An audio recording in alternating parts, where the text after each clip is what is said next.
है कन्हैया बाहर बैठी तुलसा मैया अंदर बैठे है कन्हैया बाहर बैठी तुलसा मैया अंदर बैठे है कन्हैया बाहर बैठी तुलसा मैया मैं टीका लाया तुलसा मुझ पहन दिखा दो तुलसा मैं टीका लाया तुलसा तुझ पहन दिखा दो तुलसा कैसे पहनूं रे कन्हैया राधा रूठ जाएगी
मनसा सालिग्राम भगवान की जय। बोल कार्तिक मास की जय हो। राम राम जी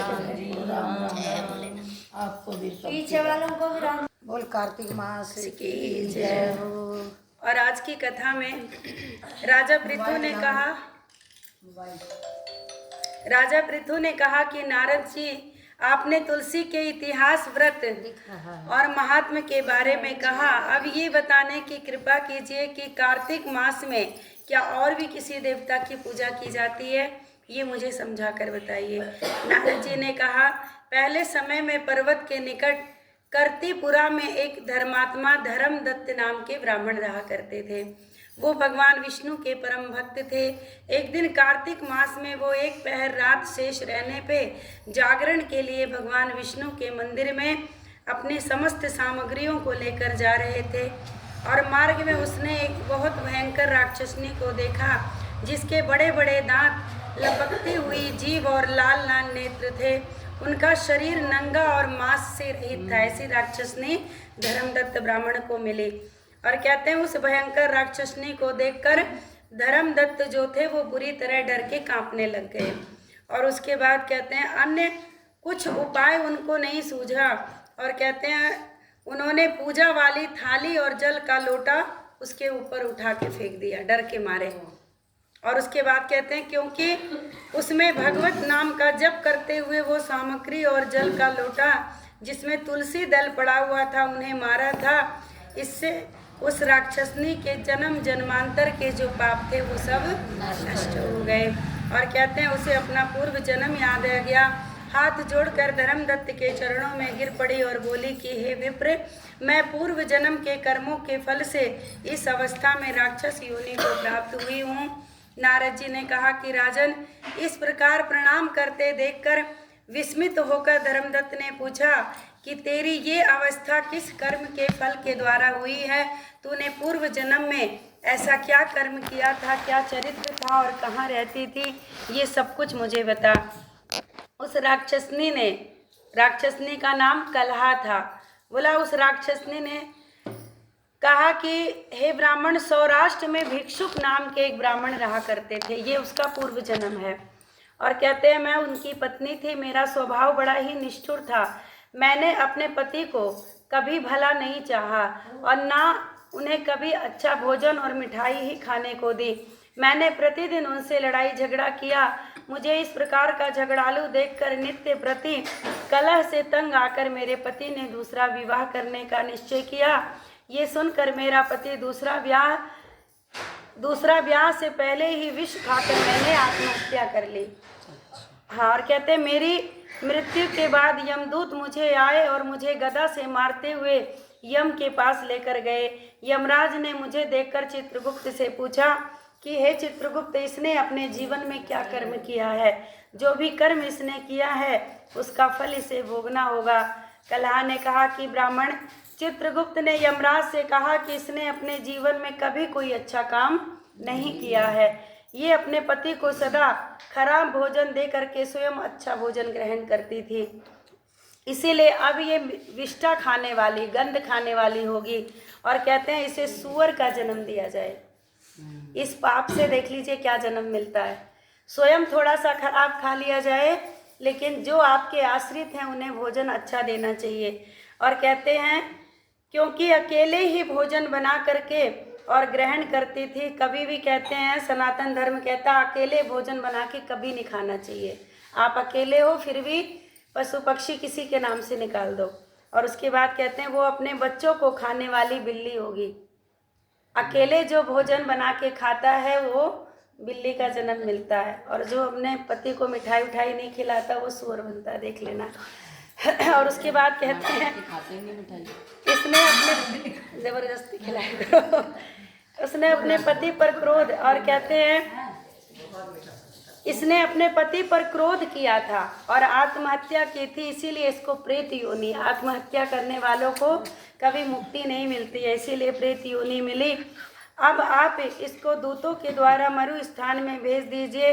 वहाँ पर बहुत दिनों तक प्रेत योनि में रह करके ये पापनी अपने तीनों योनियों को भोगेगी। सो हे ब्राह्मण, 500 वर्ष से मैं प्रेत योनि में हूँ। अभी बाकी योनि बाकी थी उसकी, बिल्ली सुअर बनने वाली, क्योंकि आत्महत्या किया था तो सबसे पहले प्रेत योनि मिली, और 500 वर्षों से वो प्रेत योनि में भटक रही थी। प्रेतों की बहुत लंबी उम्र होती है। और उसके बाद कहते हैं, भूख और प्यास के कारण नित्य दुखी रहती हूँ। एक दिन भूख से तंग आकर मैं एक वैश्य के शरीर में प्रविष्ट कर गई। भूत प्रेत जो दूसरों के शरीर में आ जाते हैं, तो वो कह रही, एक दिन मैं परेशान होकर भूख प्यास से एक वैश्य के शरीर में आ गई।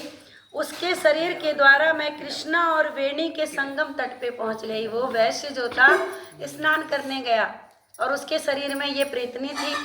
बोला उसके द्वारा मैं वहां पहुंच गई। और एक दिन भगवान शंकर और विष्णु जी ने मुझे बलात् उसके शरीर से बाहर निकाल दिया। जब आप किसी धाम में होते हैं तो उस धाम के जो भगवान है वो आपकी रक्षा करते हैं, उस धाम के देवता आपकी रक्षा करते हैं। तो उस वैश्य के शरीर से संगम तट पे भगवान शंकर और विष्णु ने उस प्रेत आत्मा को बाहर कर दिया, जबरदस्ती निकाल करके। और कहते हैं फिर मुझे आप दिखाई दिए। उनकी आत्मा से मैं बाहर आई तो मुझे आप मिले हैं। और कहते हैं कि आपके लोटे में से तुलसी दल का छींटा जो मेरे ऊपर पड़ा, इसीलिए मेरे जितने पाप थे वो सब नष्ट हो गए।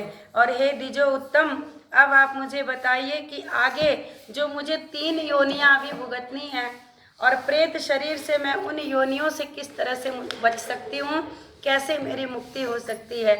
धर्मदत्त कलह की बात को सुनकर उसके पिछले कर्म और वर्तमान अवस्था को देखकर बहुत दुखी हुए। उनका दुख देखकर उनका चित्त पिघल गया और उन्होंने दुखित भाव से कहा, तीर्थ व्रत और दान आदि के करने से समस्त पाप नष्ट हो जाते हैं। और कहते हैं प्रेत योनि में रहने वाले को ये सब करने का अधिकार नहीं है। ना वो तीर्थ कर सकते हैं, ना व्रत, ना दान, ये सब प्रेतों के लिए है ही नहीं। और उसके बाद कहते हैं, परंतु तुम्हारे दुख को देखकर मैं बड़ा दुखी हूँ और तुम्हारा दुख दूर किए बिना मुझे संतोष नहीं मिलेगा। तुम्हारे पाप तो बहुत बड़े हैं, बताया तुम्हारे पाप जो हैं बहुत बड़े हैं, क्योंकि ये तीनों योनियां, बिल्ली की, सुअर की और प्रेत की, बताया ये तीनों योनियां जो हैं वो बहुत बड़े बड़े पाप करने वालों को ही मिलती हैं। और कहते हैं थोड़े पुण्य से नष्ट भी नहीं होती हैं, इसके लिए पुण्य भी बहुत बड़ा होना चाहिए।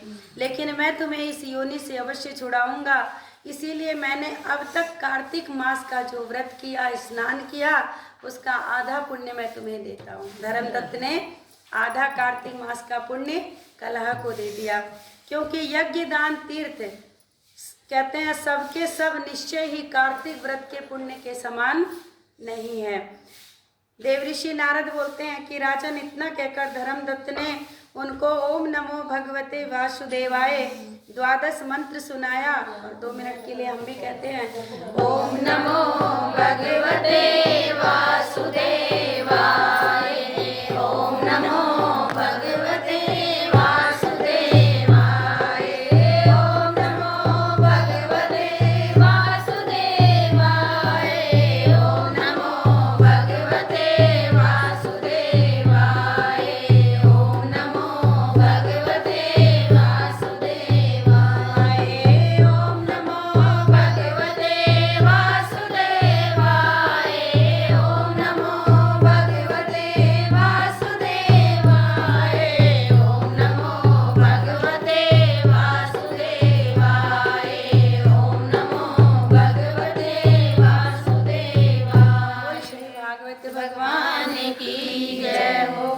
ये 12 मंत्र का ये जो मंत्र है 12 अक्षर का, कहते हैं कि कार्तिक मास में अधिक से अधिक इस मंत्र का ही उच्चारण करना चाहिए। हाँ, और ऐसा कह करके कहते हैं तुलसी दल जब उसके ऊपर छोड़ा तो बस फिर क्या था, क्षण भर में प्रेत योनि से छूटकर प्रज्वलित शिखा के समान दिव्य रूप धारण करके लक्ष्मी के समान सुंदर बन गई। बोल लक्ष्मी नारायण भगवान की जय। तुलसी दल का और कार्तिक मास के व्रत का पुण्य प्रताप था। आधा पुण्य धर्मदत्त ने उसको दे दिया। और कहते हैं वो प्रसन्न होकर के धर्मदत्त को दंडवत करके गदगद वाणी में कहती है कि ब्राह्मण, आपके आशीर्वाद से मैं इस घोर नरक से छूट गई हूँ। मुझे पाप सागर में डूबती हुई के लिए आप नौका के समान हैं। और कहते हैं नारद जी ने कहा कि राजन, अभी कलहा ऐसा कह ही रही थी कि विष्णुगण एक दिव्य विमान लेकर के आए और विमान के द्वारा अप्सरा और गण बैठे हुए थे। धर्मदत्त ने उनको देखकर प्रणाम किया। पुण्यशील और सुशील नामक भगवान विष्णु के गणों ने धर्मदत्त को अपने हाथों के ऊपर उठा करके अभिनंदन करके कहा कि हे ब्राह्मण, आप धन्य हैं जो सदा भगवान विष्णु के व्रत कथा और सेवा में लगे रहते हैं।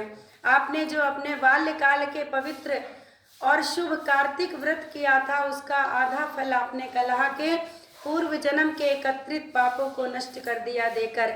यही नहीं, आपकी कृपा से कलहा के सैकड़ों जन्मों के पाप नष्ट हो गए और आपके जागरण आदि करने के पुण्य प्रभाव से आकाश मंडल से ये विमान आया है।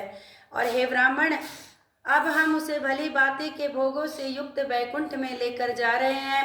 आपके दान पुण्य के प्रभाव से ये भगवान विष्णु के पास रहेगी। कलहा के लिए भगवान का विमान आ गया कि अब ये भगवान नारायण के पास ही रहेगी। आप भी इस जन्म के बाद अपनी दोनों स्त्रियों के सहित वैकुंठ में भगवान विष्णु के पास रहेंगे और मुक्ति को प्राप्त करेंगे। हे दया सागर, वो मनुष्य धन्य है और जन्म उन्हीं का फलीभूत है जिन्होंने तुम्हारी तरह भगवान विष्णु की भक्ति की, क्योंकि भगवान विष्णु अपने भक्तों को भला क्या नहीं देते हैं।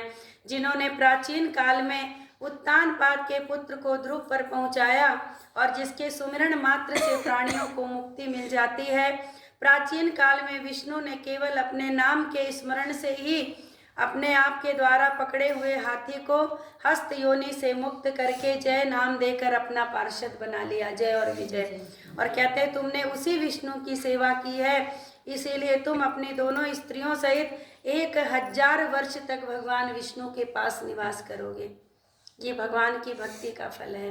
और कहते हैं तब तुम्हारा पुण्य जब क्षीण हो जाएगा तो पुनः सूर्य वंश में अपनी दोनों रानियों के साथ राजा दशरथ के नाम से तुम प्रसिद्ध होगे।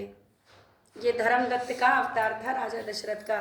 और बताए कि कलहा तुम्हारे आधे पुण्य की भागीदार होने के नाते तुम्हारी तीसरी पत्नी कैकेयी बनेगी। और उसके बाद बोला वो भगवान विष्णु को पुत्र के रूप, भगवान विष्णु तुम्हारे पास पुत्र के रूप में रहेंगे और देवताओं का कार्य करेंगे। विष्णु को प्रसन्न करने वाले तुम्हारे कार्तिक व्रत से अधिक महत्वपूर्ण यहाँ दान तीर्थ आदि कुछ भी नहीं है। हे दया सागर, तुम धन्य हो क्योंकि तुमने जगत गुरु भगवान विष्णु को प्रसन्न करने के लिए कार्तिक मास का व्रत किया, जिसके आधे पुण्य के फल की भागीदार कलहा है। इस समय हम कलहा को विष्णु लोक में लेके जा रहे हैं। बोल लक्ष्मी नारायण भगवान की जय।